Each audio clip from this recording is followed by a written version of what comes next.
ఈరోజు మా పిల్లలు బిర్యానీ చేయమన్నారండి. అందుకే నేను బిర్యానీ ప్లెయిన్ రైస్ కింద చేసి దానికి కాంబినేషన్ పన్నీర్ కర్రీ అయితే చేశాను. బాగుంది. నచ్చితే మాత్రం మీరు కూడా ట్రై చేయండి. మనం ఇప్పుడు నాన్ వెజ్ వండుకుంటాం కాబట్టి సింపుల్గా ఉంటుందని అప్పుడప్పుడు ఇలా కూడా ట్రై చేయండి. మా చిన్న పాప అయితే నాన్ వెజ్ తింటాం మానేసింది. అందుకే ఎక్కువ శాతం నేను నాన్ వెజ్ వండుతలేదు. ఎక్కువ వెజ్ బిర్యానీ అలా వేస్తాను. అప్పుడప్పుడు మాత్రం మా హస్బెండ్ కానీ మా పిల్లలు కానీ ఇద్దరు కనవాళ్ళు తిన్నా కానీ అలా రెడీ చేస్తామన్నమాట. పిల్ల అడిగింది కదని ఆ రోజు అలా రెడీ చేశాను. పన్నీర్ బిర్యానీ కింద ముందైతే గిన్నె పెట్టుకుని కొంచెం ఆయిల్ వేసుకున్నా.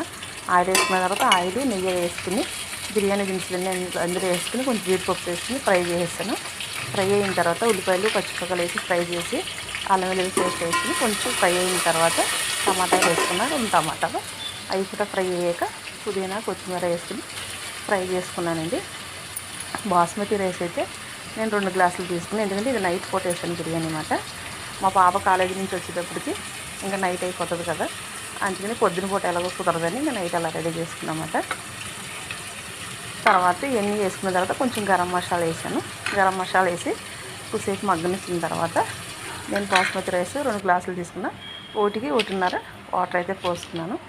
అదంతా మొత్తం ఎసరు మరిగిపోయిన తర్వాత రైస్ వేసుకుని దగ్గర గంట అవనిచ్చానండి. కొంచెం సాల్ట్ కూడా వేసుకున్నా. ఇవన్నీ అయిన తర్వాత దగ్గర గంట అవనిచ్చాను. అప్పుడు రైస్ వేసుకుని మొత్తం బిర్యానీ మొత్తం దగ్గర గంట అయిపోయింది అనమాట. అయిన తర్వాత పన్నీర్ కర్రీ కూడా ముందు రెడీ చేసుకున్నాను. కర్రీ అయిన తర్వాత ఈ బిర్యానీ వేసుకున్నాను.